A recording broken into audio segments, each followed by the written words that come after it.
People think trauma is a loud explosion, a scream, the screech of tearing metal. But after spending 15 years as a lead investigator for the Tennessee Bureau of Investigation, specializing in structural fires and arson, I know the truth. Real horror is quiet. It is a mathematical equation that refuses to balance. It's that moment when you are sitting in a 2021 Ford F-150 Lariat, the climate control set to exactly 72 degrees, and your hands are shaking so violently you say not unscrew the cap of your Stanley thermos. I went into the Appalachians to escape the smell of burned buildings. That specific, cloying scent of wet ash and melted plastic that embeds itself in your pores. I was looking for the logic of nature, photosynthesis, erosion, gravity, things that make sense. I was an arrogant fool. I found something that defies every forensic protocol I have ever written. To understand why I was on that mountain, you have to understand the mindset of a fire investigator. We do not believe in ghosts. We do not believe in bad luck. We believe in fuel loads, ventilation profiles, and ignition sources. My life is a series of checklists. If a warehouse burns down in Memphis, I do not look for monsters. I look for the frayed copper wiring in the junction box or the oily rags left too close to a space heater. By October 2023, I was burnt out. Not metaphorically. I had just closed the Riverview apartment case. 4 fatalities, including 2 children. I had spent 6 weeks sifting through carbonized debris, arguing with insurance adjusters from State Farm who wanted to classify it as tenant negligence to avoid a payout. I proved it was a faulty HVAC unit, a manufacturer defect in the relay switch. I won, but the victory tasted like soot. My blood pressure was 160/100. My sleep consisted of 3-hour blocks interrupted by dreams of smoke inhalation. My chief ordered me to take 3 weeks of mandatory leave. Go touch grass, he said. Get away from the burn patterns. I planned the trip with the same obsessive rigor I applied to a crime scene. I was not just going camping. I was executing a tactical withdrawal into the Cherokee National Forest. I pulled up the topographic maps on my iPad Pro, cross-referencing them with satellite imagery to find a location that was accessible by 4x4 but far enough from the main tourist drag of the Blue Ridge Parkway to ensure zero human contact. I chose a dispersed camping site off Forest Service Road 293, near the banks of the Tellico River but at a higher elevation. Coordinates: 35, 32 degrees north, 84, 15 degrees west. I packed on a Tuesday morning. The air was crisp, 54 degrees, typical for East Tennessee in late autumn. I remember the tactile satisfaction of loading the truck. I had a checklist on a clipboard. Shelter. North Face Wawona 6-person tent. Overkill for one man, but I needed the space to feel like a room, not a coffin. Sleep system. REI Magma 15 sleeping bag. Nemo Roamer sleeping pad. 4 inches of self-inflating foam because my lower back still aches from a fall I took inspecting a silo in 2011. Nutrition. YETI Tundra 45 cooler. Pre-chilled for 24 hours. Packed with vacuum-sealed ribeyes from the local butcher, 6 cartons of cage-free eggs, a block of Kerrygold butter, and 4 gallons of distilled water. Defense. A Glock 19 Gen 5, loaded with hollow points, stored in a biometric safe under the driver's seat. Not because I expected trouble, but because in my line of work, you learn that the world is full of variables you cannot control. A gun is just a tool to balance the equation. I pulled out of my driveway in Knoxville at 10 o'clock a.m. sharp. I put on Steely Dan Sia, an album mixed with such clinical perfection it soothes my OCD. As I hit I-40 East, merging into the heavy truck traffic, I felt the first drop of tension leave my shoulders. The F-150's cabin is soundproofed like a recording studio. The world outside was chaos. Construction barriers, aggressive drivers in Nissan Altimas, billboards for personal injury lawyers. But inside, it was leather, silence, and the smell of new car scent wafers. I drove for 2 hours, watching the landscape shift from the suburban sprawl of strip malls and Chick-fil-A as to the rolling, tree-choked hills of the Smokies. The leaves were just turning. Burnt orange, deep crimson, necrotic yellow. At 12:30 p.m., I stopped at the Pilot Travel Center in Vanor for a final fuel top-off. I did not need gas, I still had half a tank, but the investigator in me demands a full reservoir. Redundancy saves lives. I bought a bag of Jack Link's teriyaki beef jerky and a large black coffee. I stood by the pump, watching the numbers tick up. $3.45 a gallon. $3.46. The smell of gasoline usually reminds me of work. Accelerants, poor patterns, but out here, mixed with the mountain air, it just smelled like travel. I checked my phone. 2 bars of LTE. I sent a text to my sister. Going dark. Check-in protocol is Sunday at noon. If no contact by Sunday 6 p.m., call the ranger station. She replied with a thumbs-up emoji. I got back in the truck, turned off the radio, and turned onto the service road. The pavement ended. The tires crunched onto gravel. The suspension absorbed the washboard surface with a dull thud thud thud. This was the transition, the demarcation line. I was leaving the world of arson and insurance fraud and entering the world of biology and physics. Or so I thought.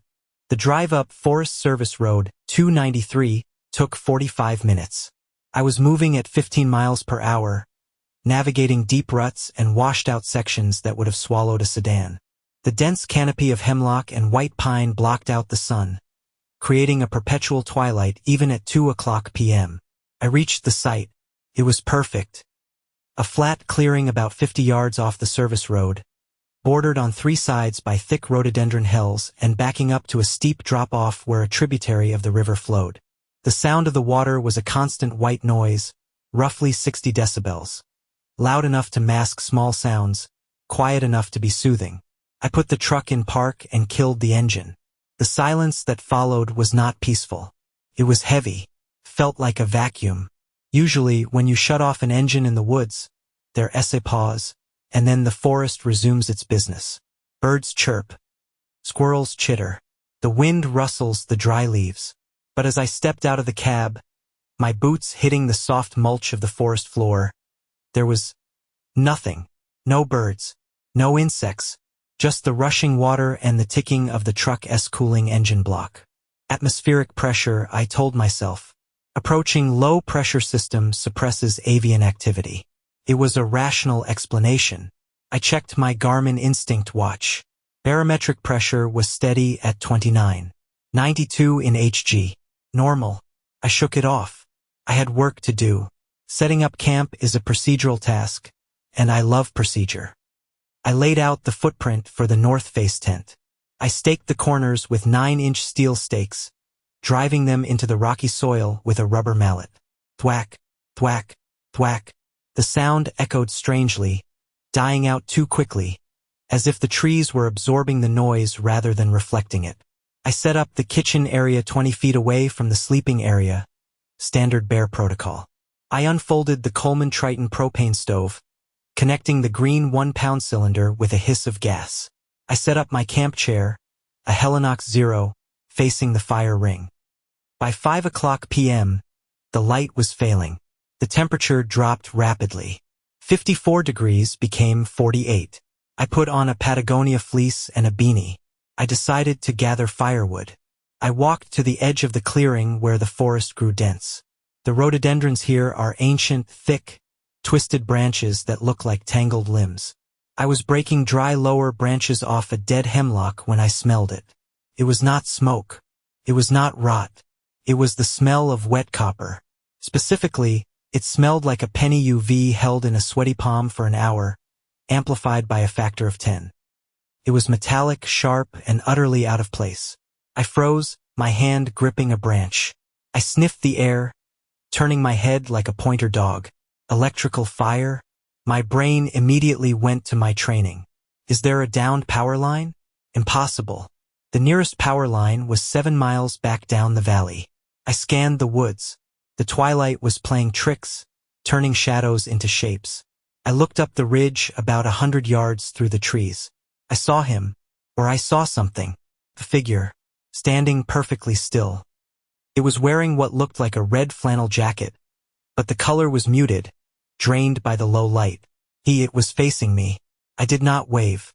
The primal part of my brain, The lizard brain that kept our ancestors from being eaten by saber-toothed tigers, slammed the freeze button. We stood there for 10 seconds, me holding a dead stick, him standing amidst the ferns. I blinked, my eyes watering from the cold.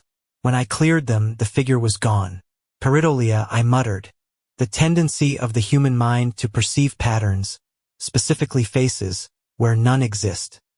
It was a tree stump, a trick of the light.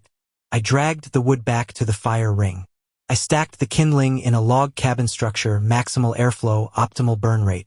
I lit it with a ferro rod, focusing on the sparks. Focus on the chemistry, I told myself. Oxidation, heat, light. But the back of my neck prickled. The hairs stood up. I felt like I was under a microscope. I cooked dinner, a mountain house beef stroganoff, because I did not feel like dealing with raw meat anymore. I boiled the water, 12 ounces exactly, poured it into the pouch and sealed it. I waited the requisite 9 minutes. I ate it with a long-handled titanium spoon, staring at the flames. The food was salty, hot, and textureless like savory oatmeal. I washed it down with whiskey from a flask, Buffalo Trace. The burn in my throat felt good, felt real. You are tired, I rationalized. You are decompressing. The sensory deprivation of the woods is making your brain hallucinate stimuli to compensate for the lack of input. I checked the time. 7:42 p.m. Pitch black. I pulled out my phone to check the weather forecast for tomorrow, forgetting I had no signal. The screen illuminated the campsite with a harsh, artificial blue light. That S when I heard the footsteps. Not the scamper of a squirrel. Not the heavy, shuffling gait of a black bear. These were bipedal. Crunch, pause. Crunch, pause. They were coming from the service road, walking toward my truck. I stood up. My hand went instinctively to my right hip, but my holster was in the truck, in the safe. Stupid. Complacency kills. I grabbed the Phoenix PD-36, our flashlight, from my pocket and thumbed the tail switch to turbo, 1,600 lumens of blinding white light. Hello? I called out. My voice sounded thin, swallowed by the trees.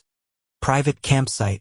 The footsteps stopped just at the edge of the light's throw, about 30 feet away where the gravel road met the clearing. I can see your light, a voice said. It was not a threatening voice. It was flat, monotone, like a recording played at slightly the wrong speed. I'm a federal investigator.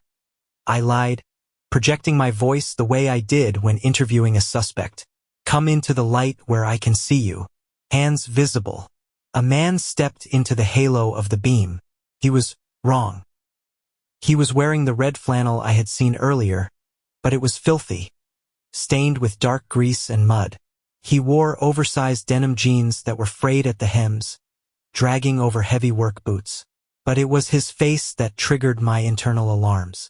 His skin was pale, almost translucent like wax paper. His eyes were wide, unblinking, fixed on the fire behind me, not on the blinding light in his face. Most people squint when you hit them with 1,600 lumens. He did not even contract his pupils. I need water, he said. He did not ask.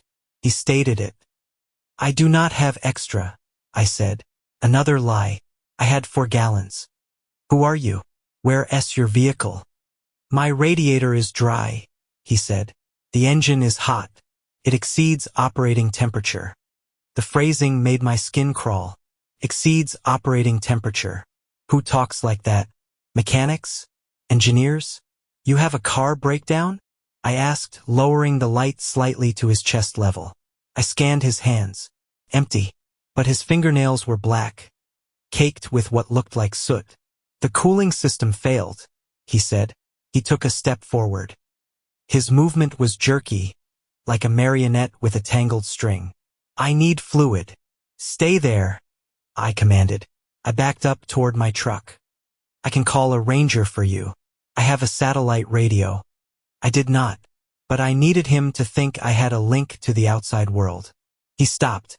He tilted his head to the side, an angle that looked painful, almost 90 degrees. You have a fire, he observed. Combustion. Yeah, I have a fire.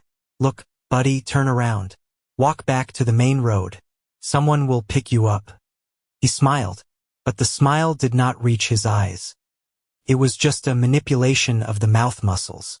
It looked like a rictus grin you see on burn victims when the heat contracts the tendons in the jaw.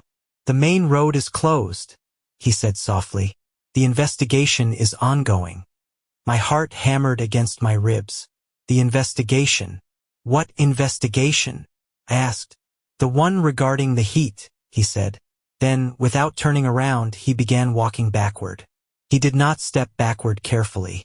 He moved in reverse with the same speed and confidence as walking forward. Step, step, step, retreating into the darkness. Wait, I shouted, confused. The water is boiling. His voice drifted back from the dark. Do not let it boil dry. And then he was gone. I stood there for 5 full minutes, the flashlight beam cutting a cone through the dust motes in the air. I swept the tree line left to right. Nothing. I ran to the truck. I fumbled for the keys, my hands shaking. I unlocked the door, reached under the seat, and grabbed the biometric safe. My fingerprint did not work the first time, sweaty. I wiped my thumb on my jeans. Beep. The lid popped open. I grabbed the Glock 19. I racked the slide, chambering around. I felt a surge of adrenaline-fueled clarity. Threat identified. Perimeter breached. I circled the campsite. I checked the mud where he had stood. There were footprints, but they were light. Too light for a man of his size in heavy boots. They barely depressed the soft earth. I went back to the fire. I kicked dirt over it, smothering the flames. I did not want to be a beacon anymore. I wanted darkness. I sat in the cab of the truck, locking the doors. I turned on the external scene lights. The F-150 has LED spotlights in the side mirrors. They flooded the campsite with light. Empty. Just a meth head, I told myself. Appalachia has a drug problem. He's high on fentanyl or meth. Disoriented. Parrots words he hears. But he smelled like wet copper. And he knew about the investigation. I checked the time. 9:15 p.m. I was not going to sleep. I reclined the driver's seat. I set the Glock on the center console. I watched the woods. The first 3 hours were a study in paranoia. I sat in the cab, window cracked 1 inch to hear outside. The F-150 is airtight. With the windows up, a bomb could go off nearby and you'd barely hear a thud. I needed audio. 10 o'clock p.m. Nothing. 11 o'clock p.m. The wind picked up, rustling the tent fly. The fabric snapped, whip, whip, whip, sounding like footsteps. Every time it happened, my hand tightened on the grip of the pistol. 12:30 a.m. I was fighting sleep. The adrenaline crash was hitting me. My eyelids felt like lead. Just close them for a second. My brain whispered. You inside a locked steel cage. You safe. I drifted off. I woke up to the sound of scratching. Scritch, scritch, scritch. It was rhythmic. Metal on metal. My eyes snapped open. The clock read 3:42 a.m. The scene lights on the mirrors had timed out and turned off. The world outside was absolute crushing blackness. The sound was coming from the passenger side door. Scritch, scritch. Something was running a fingernail or a tool along the paint of the door just below the window. I stopped breathing. I slowly, agonizingly slowly, turned my head to the right. The window was tinted. I could not see anything but my own reflection in the dark glass. Then the truck rocked, just a little, as if someone had stepped onto the running board. The suspension creaked. A Ford F-150 weighs 5,000 pounds. Takes significant weight to rock it. I raised the Glock. My heart was beating so hard I could hear the whoosh whoosh of blood in my ears. A face pressed against the passenger window. It was him, but his face was mashed against the glass, distorted, the nose flattened, the lips spread wide. His eyes were open, glowing faintly in the starlight. He was not looking at me. He was looking past me. He began to tap on the glass. Tap, tap, tap. Then he spoke, muffled by the glass but audible. The insulation is failing, he said. I did not move. I did not scream. I pointed the muzzle of the gun at the glass, right at his forehead. Shoot him, the training screamed. Immediate threat to life. But I could not pull the trigger, because logic intervened. His mouth was not moving when he spoke. The voice was coming from inside the truck. It was coming from the speakers. The stereo was off. The truck was off. But the voice was whispering through the Bose sound system, static-laced and cold. Circuit overload. Zone 4. Casualties anticipated. I scrambled back against the driver's door, jamming my back into the armrest. The man on the glass pulled back. He smiled that terrible, tendon-stretching smile. He raised a hand and pointed toward my tent. Then he hopped down. The truck rocked back up. I watched him walk toward my tent. He did not unzip it. He simply walked through it. He walked into the side of the North Face Wawona, and instead of the fabric stopping him, he passed through it like it was smoke. Inside the tent, my battery-powered lantern, which I had definitely turned off, clicked on. The tent lit up like a paper lantern. I could see the silhouette of the man inside. He was standing in the middle of the tent. He was looking at my sleeping bag. Then the silhouette began to change. It elongated. The arms stretched. The head expanded. It was not a man anymore. It was a jagged, flickering shape, like a fire burning in the shape of a human. And then the screaming started. Not from the tent. From the woods. Dozens of voices. Men, women. Screaming in unison. It sounded like the audio recording of a crowded room the moment panic sets in. Fire! The door is blocked. Oh God, the door! I ca not breathe. Get the keys. It is hot. It is so hot. The sounds were layered, cacophonous, deafening. They were coming from the trees, from the ground, from the sky. It was the sound of the Memphis warehouse fire. It was the sound of the Riverview apartments. It was the sound of every victim I had ever catalogued, all screaming at once. I curled into a ball in the driver's seat, hands over my ears, squeezing my eyes shut. Psychotic break, I chanted. This is a psychotic break. Acute stress reaction. Auditory hallucinations. I recited the periodic table. Hydrogen. Helium. Lithium. Beryllium. The screams grew louder. The heat inside the truck began to rise. The digital thermometer on the dash, which had read 45 degrees, flickered.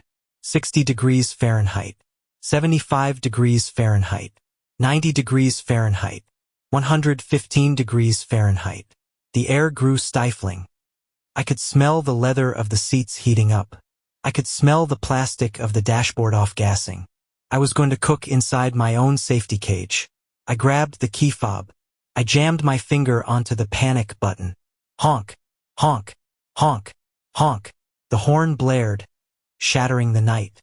The headlights flashed. I kept my thumb on the button. I screamed along with the horn. I screamed until my throat tasted like blood. I do not know how long I held it. Maybe a minute, maybe an hour. But suddenly the heat vanished. The screaming stopped. The lantern in the tent went out. Silence returned. I sat there, gasping, sweat soaking my clothes. The only sound was the truck's alarm, still honking. Honk, honk, honk. I deactivated it. Silence. I did not unlock the doors. I did not look at the tent. I stared at the dashboard clock until the sun came up. Light is the ultimate disinfectant. When the sun finally crested the ridge at 7:15 a.m., the world looked normal. The trees were just trees. The tent was just a tent. I unlocked the door. My legs were so stiff I almost fell out of the truck. I walked to the passenger side. There were marks on the door. Not scratches. Burns. For distinct scorch marks on the paint, shaped like fingertips. The clear coat had bubbled and blackened, melting down to the primer. I walked to the tent. It was still standing. I unzipped the fly. Inside, everything was as I had left it. Sleeping bag unrolled. Pad inflated. But in the center of the floor, right where the silhouette had stood, there was a pile of ash. It was not wood ash. It was gray, flaky, and greasy. I knelt down. I pulled a sterile evidence bag from my kit. I always carry them. I scooped a sample of the ash. I packed up camp in 12 minutes. Personal record. I threw the expensive tent into the truck bed without folding it. I did not care. I just wanted to move. I drove down the mountain like a madman. I did not breathe easy until I hit the asphalt of Highway 165. I drove straight to Knoxville. I did not go home. I went to a private lab I use for independent contracting. I have a friend there, a chemist named Sarah. Run this? I told her, handing her the bag of ash. GCMS, tell me what it is. She called me 2 days later. Where did you get this? She asked. Her voice was weird. Fireplace. I lied. Why? It's not wood ash, she said. The composition is disturbing. High concentrations of calcium phosphate, carbon, and synthetic polymers. Specifically polyurethane foam and... She paused. And what?